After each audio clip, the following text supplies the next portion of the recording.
Hello. So today's video, I decided it's about the Salem witch trials. So I was planning to do this video on Halloween, but I was pretty excited to do it, so I started it early. Hope you enjoy. In the end, about 25 people died victims of the Salem witch trials. 19 had been hung to death. 5 had died in custody. And lastly, one man, Giles Corey, was pressed to death by stones. This all happened between 1692 to 1693, and many claim it to be the biggest case of mass hysteria in human history. Now, with so many innocent deaths killed by mass hysteria, panic, what exactly caused this?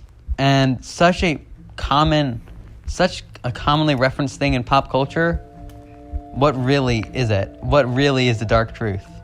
Well, I'll be explaining that today. Here's my second episode of Let's Talk History with Excalibur YT. Now, witch hunts were pretty common around this time. They were mostly European, beginning in the 1300s and ending in the 1700s. They peaked around the late 1500s in Europe. So the Salem witch trials were relatively late, relatively modern compared to the others.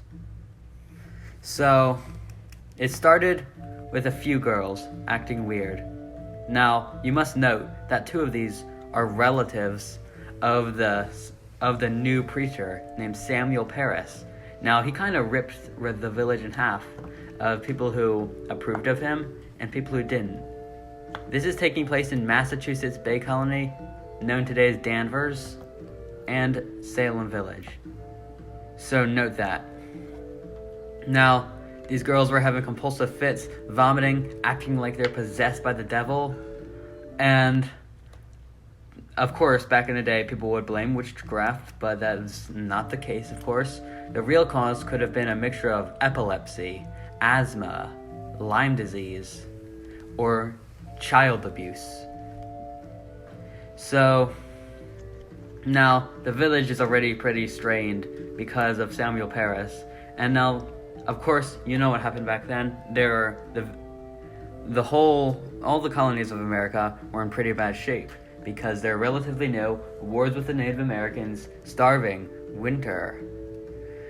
So these girls, acting like they're possessed, had to identify the people who bewitched them.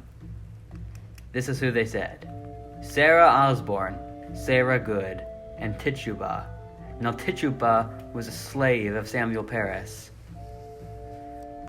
It is common knowledge that the residents of Salem were Puritans, coming from Plymouth Rock, where the Pilgrims originally immigrated.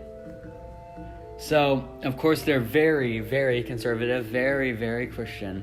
That's what makes them Puritans. So, what is a witch? What is the definition of witchcraft according to these people? And no, I'm not talking about Wiccans. Wiccanism is different. Paganism is different. What these people believe to be a witch is a follower of Satan. Basically sold their soul. Now, most villagers had a sense of what happened because they claimed to have, quote-unquote, spectral evidence, things like being bitten, pinched, or harmed, or even seeing apparitions of things like Satan around them.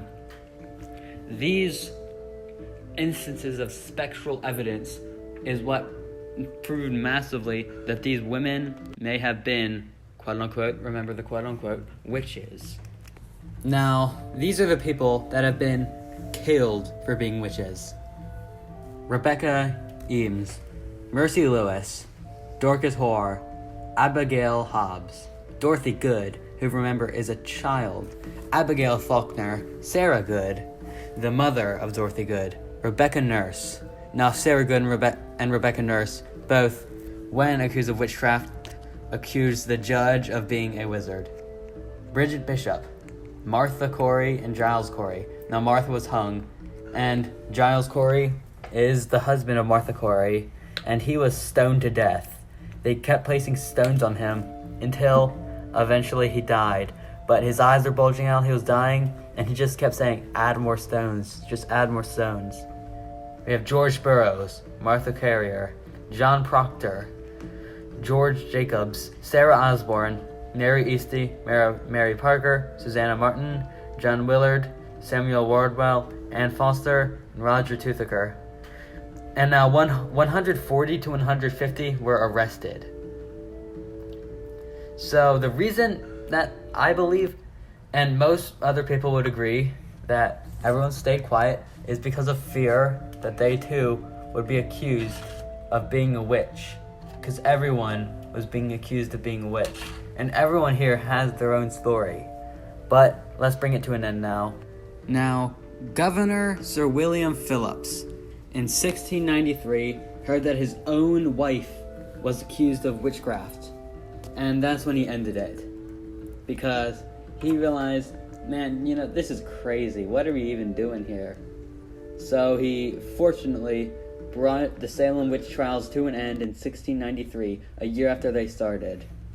So, the house of Nathaniel Hawthorne's great-grandfather still stands. And Nathaniel Hawthorne wrote the book, The House of Seven Gables, I think, about how he regrets what his grandfather did in the Salem witch trials. And it still stands as a pretty bad thing in American history today. Thank you for watching, and goodbye.